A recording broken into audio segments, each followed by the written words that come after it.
Good morning katuto. Welcome to Kabalik.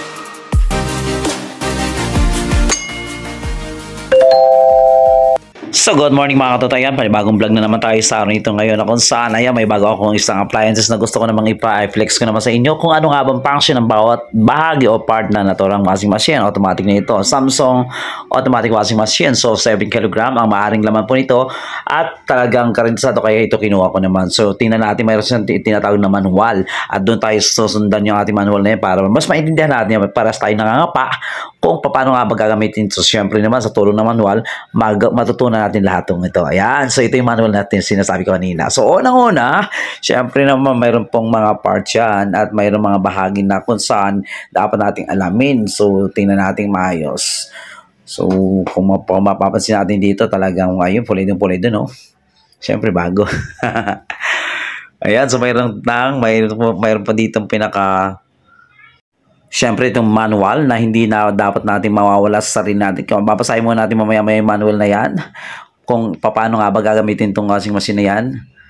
At siyempre hindi naman nawawala itong drain hose na yan na kung saan ito yung maging dam para mailabas yung mga dumi na yan kung sakaling natapos na tayo sa ano natin. So automatic siya, running water na kinakailangan dito sa washing machine na yan. At ito naman yung tinatawag na water hose na yun na kung saan medyo maiksi nga lang kaya kinakailangan bumili tayo ng mas mahaba kasi nga malayo sa akin dito yung pinaka-agree po na paggagalingan ng tubig na yan. So, pero maaari mo naman gamitin yan kung sakaling malapit lang yung pinaka-tubigan ninyo. So, ito. So, ayun, pinakita ko na sa inyo yung dalawang part. Mayroon tayo doon. So, dito naman sa baging ito, marami tayong malaman. Kaya nga po, ipapakita ko sa inyo ngayon dito.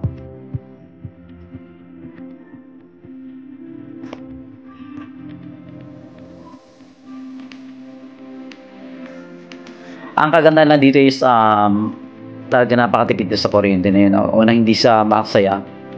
Then talaga mabilis yung isasakto mo lang o kaya i-set mo lang pagkatapos pabayaan mo na lang, running water naman to, cause na naman ito magde-drain o kaya magkakaroon ng dryer. So automatic So mas mabilis. So dito naman sa likod, ayan, pinapakita ko sa may likuran. Ako saan ito kinakabit ko ngayon dito yung tinatawag na water hose na yan. So kinakailangan tanggalin mo natin yung thread na yan, yung pinaka-adapter na yan para mas mahigpit. At pinakadulo naman ilalagay natin sa may gripo na yan. Ayan, ito pinapakita ko sa inyo yan. Kaso medyo maiksi nga lang to kaya hindi ko itong nagamit. So bumili ako na mas mahaba pa dito na yung ordinary set. Ito yung pinalit ko dyan. Pero maganda rin naman kahit ganyan yung pinalit ko kasi unang-una hindi naman sila tumatagas. Mabilis lang i-assemble na yan. Kung maiksi yung inyong water hose na yan, sumari mo naman palitan ng ordinary hose na yan kagaya ng ginagawa ko dito. Kasi nga malayo yung tubigan or yung gripo na yan, kaya ayun, masyado mahaba yung aking pinalit. So okay lang naman din.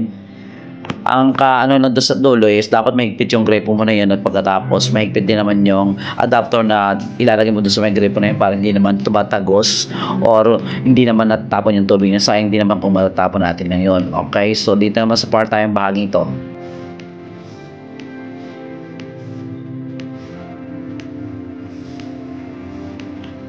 So ito papakita sa inyo itong na yan, yung part na yan. So ito naman ang pinapakita sa inyo ngayon, ito yung tinatawag na detergent drawer at yung kulay blue na yon ay tinatawag naman po natin na bubble kit. Yan. So diyan natin lalagay yung mga powder natin para kusa naman siya nitong malalaglag kapag nadalawin ng tubig kasi may tubig na dumadaan naman dyan. So automatic yung powder na yun is malulusaw din, mababagsak na sa may baba naman. Siyempre naman at tawag din is detergent drawer tapos bubble kit. Okay? Then, yung binuksan na kulay blue na yun kanina, naka-ausli na yun. So, yung ayan, hawak mo na yan, ang tawag naman po natin dyan ay tinatawag natin as softener compartments. Dito natin ilalagay yung mga liquid tulad ng downy or kung ano man pang pabango na ang ating mga damit. Ayan, so yung nakikita nyo na may bilog na yan kanina, so yung nalagpasan ko na yung pag-tourist, ang tawag dyan is cycles. So dito natin pipindutin lahat kung anong bang style ang kukun natin o kung ano nga bang klaseng kung ano yung klaseng mga lalabahan natin. So nandiyan, maaari natin pindutin lang yan at mamili tayo ng mga part na yan. So yung marami dito na yan, so pwede pong pang ano natin, mga pang-kumot or kung ano man. So, ihanapin mo na lang doon sa cycle na yon. Then, yung pinipindot ko naman na yan ay yung part naman po niyan kung gaano nga ba, kung ilang minuto nga ba ito tatagal at yung gaano nga ba ito kabilis pang yung gagamitin natin. So, pwede mo pabilisin yan. So, automatic din naman sa part na yan.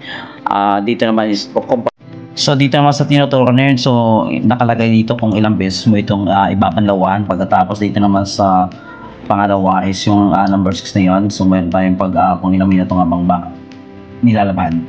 Siyempre, yung water level, kasama rin po yan. Kasama dito sa natin kung gaano nga ba kataas yung tubig na gagamitin natin dito sa ano niya. Siyempre, hindi pa nawawala dito sa monitor kaya yung eco bubble, tapos super speed, then intensive wash. So, meron tayong tinatawag na cycle, power up, power on, itong ano na yan, then yung may arrow na yan, ayan ang may tinatawag na kung paano nga ba maging normal at saka iba pa. So 15 to 10 minutes po, ayan, 30 minutes, 15 to 30 minutes. So, maaari kang mamili dito sa monitor na yan. Ayan, gano'n lang kasimple yun. So, mapag-aralan nyo rin naman ito kapag na ano nyo na. So, yung kulay blue na yan, yung parang bilog na yan, dyan lumalabas yung tubig natin. Hindi ko lang mailagay dahil nga sa hindi tayo nakasaksak at hindi natin ginagamit. So, ayun na nga mga katoto. So, kayo nang bahala doon sa ibang hindi ko na-ituro na yan dito sa ano na yan, sa tutorial na yan. Okay, dito sa bahagi lang na to lang automatic washing machine na yan. May manual naman po yan. Pero pag-aralan natin maayos na yan. Nasa ganon, maging tama yung process at tumagal naman yung ating mga gamit sa ating kabahayan. Ayun, sa ganon. Thank you very much sa lahat na nanonood na yon. Okay, paki-share at saka paki-subscribe na rin po sa aking channel na Kabali TV. Okay, thank you very much.